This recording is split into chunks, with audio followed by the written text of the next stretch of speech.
कथा का प्रारंभ जब कंसवध के बाद श्री कृष्ण मथुरा में रहने लगे, तब वे वृंदावन की गोपियों और अपने माता पिता को बहुत याद करते थे। उधर वृंदावन की गोपियां भी श्री कृष्ण के वियोग में व्याकुल थीं। श्री कृष्ण ने अपने परम मित्र और जानी शिष्य उद्धव को वृंदावन भेजा।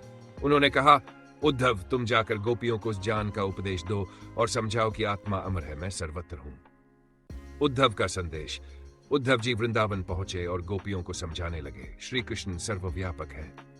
वे केवल शरीर से दूर है, आत्मा से नहीं। योग और ज्ञान से उन्हें प्राप्त किया जा सकता है। परंतु गोपियां तो प्रेम की मूर्ति थी। उन्होंने कहा, हमें योग या ज्ञान नहीं चाहिए, हमें तो केवल हमारे श्याम सुंदर चाहिए। जब वो उपदेश दे रहे थे, तभी एक भंवरा वहां आया।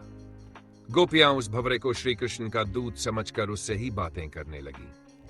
उन्होंने कहा, हे भंवरे, जा हमारे श्याम से कह देना कि हम उन्हें एक क्षण भी नहीं भूल सकती। इस प्रेम भरे संवाद को भ्रमर गीत कहा जाता है।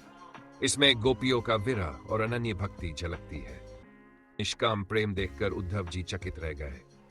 उन्होंने सोचा, मैं जान का अभिमान करता था, पर इन गोपियों का प्रेम तो जान से भी ऊंचा है। उद्धव ने प्रार्थना की, हे भगवान, मुझे वृंदावन की धूल बना दो ताकि मैं इन गोपियों के चरणों की रज पा सकूं। कथा का संदेश। सच्चा प्रेम ज्ञान से भी श्रेष्ठ है। भगवान को केवल तर्क से नहीं, प्रेम से पाया जा सकता है।